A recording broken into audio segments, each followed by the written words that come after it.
ಈಗ ಅಪ್ಪರಿಗಾಗಿ ಕ್ಷೇತ್ರ ತ್ಯಾಗ ಮಾಡಿದ್ದಾರೆ, ಹಾಗಾಗಿ ಅವ್ರು ಕ್ಷೇತ್ರ ಕೊಡಬೇಕು ಅನ್ನೋದು ಮಾನದಂಡನ ಅಂತ ಟಿಕೆಟ್ ಕೊಡಲಿಕ್ಕೆ. ಅದು ನಂಗೆ ಗೊತ್ತಿಲ್ಲ. ನಂಗೆ ನೋಡಿ, ನನ್ನ ಎದುರುಗಡೆ ನಾನು ಯಾರನ್ನು ಎದುರಾಳಿ ಅಂತ ನಾನು ನೋಡ್ತಿಲ್ಲ. ನಾನು ಮೋದಿಜಿಯವರು ಕೊಟ್ಟಿರುವಂತಹ ಅಭಿವೃದ್ಧಿ ಕಾರ್ಯಗಳನ್ನು ಮೈಸೂರು ಜನಕ್ಕೆ ತಲುಪಿಸುವಂಥ ಕೆಲಸವನ್ನು ಮಾಡಿದ್ದೀನಿ. ನಾನು 2014ರಲ್ಲಿ ಗೆದ್ದಿದ್ದು ಮೋದಿಜಿ ಹೆಸರಲ್ಲಿ, 2019ರಲ್ಲಿ ಗೆದ್ದಿರೋದು ಮೋದಿಜಿ ಹೆಸರಲ್ಲಿ. ಈ ಎರಡೂ ಟರ್ಮಲ್ಲೂ ಕೂಡ 10 ವರ್ಷಗಳಿಂದ ಮೋದಿಜಿಯವರು ಏನೇನು ಯೋಜನೆ ಕೊಟ್ಟಿದ್ದಾರೆ ಅದನ್ನು ತಂದು ಅನುಷ್ಠಾನ ಮಾಡಿದ್ದೀನಿ. 2024ರಲ್ಲೂ ಕೂಡ ಮೋದಿಜಿಯವರ ಹೆಸರು ಹೇಳ್ಕೊಂಡೆ ನಾನು ಚುನಾವಣೆಗೆ ಹೋಗೋನು. ನನಗೆ ಇಲ್ಲಿ ಬೇರೆ ಎದುರಾಳಿ ನಾನು ನೋಡೋಕ್ಕೋಲ್ಲ. ಮೋದಿಜಿ ಹೆಸರು ಮುಂದೆ ಯಾವುದೂ ನಿಲ್ಲಲ್ಲ.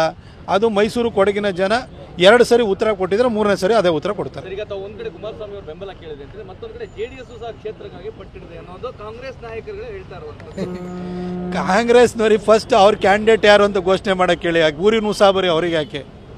ಪಾಪ ಅವರು ಎಲ್ಲ ಮಂತ್ರಿಗಳು, ಯಾರ್ಯಾರು ಪ್ರಾಯ ಆಗಿರೋ ಮಂತ್ರಿಗಳೆಲ್ಲ ಇದ್ದಾರೆ.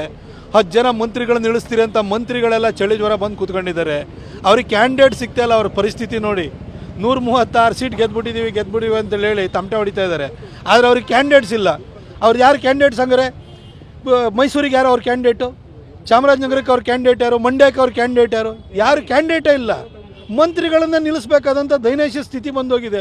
ಮಂತ್ರಿಗಳಿಗೆ ಪಾಪ ಅಲ್ಲಿ ನಿಂತರೆ ಈ ಕಡೆ ಮಂತ್ರಿ ಸ್ಥಾನವನ್ನು ಕಳ್ಕೋಬೇಕು. ಚುನಾವಣೆಯಲ್ಲೂ ಕೂಡ ಮೋದಿಜಿಯವರ ಅಲೆನಲ್ಲಿ ಕೊಚ್ಚೋಗ್ತೀವಿ, ಅಲ್ಲೂ ಇಲ್ಲ ಇಲ್ಲೂ ಇಲ್ಲ ಅಂತ ಇಂಥ ಪರಿಸ್ಥಿತಿ ಬಂದೋಗುತ್ತೆ ಅಂತ ಅವರು ಕೂಡ ಆತಂಕದಲ್ಲಿದ್ದಾರೆ. ಫಸ್ಟು ಅವರ ಆತಂಕನ ನಿವಾರಣೆ ಮಾಡಿ ನಿಮ್ಮ ಕ್ಯಾಂಡಿಡೇಟ್ ಯಾರು ಅಂತ ಹೇಳಿ. BJP JDS ಮಧ್ಯದಲ್ಲಿ ಯಾವ ಗೊಂದಲ ಇಲ್ಲ. ಮೈಸೂರಿಗೆ ಎಲ್ಲರ ಬೆಂಬಲನೂ ಕೂಡ 2 ಟರ್ಮಲ್ಲೂ ಕೂಡ ನಾವು ಒಳ್ಳೆ ಕೆಲಸ ಮಾಡಿರೋದ್ರಿಂದ ಎಲ್ಲರ ಆಶೀರ್ವಾದ, ನಮ್ಮ BJP ಕಾರ್ಯಕರ್ತರ, ನಾಯಕರ ಎಲ್ಲರ ಆಶೀರ್ವಾದ ನನಗಿದೆ.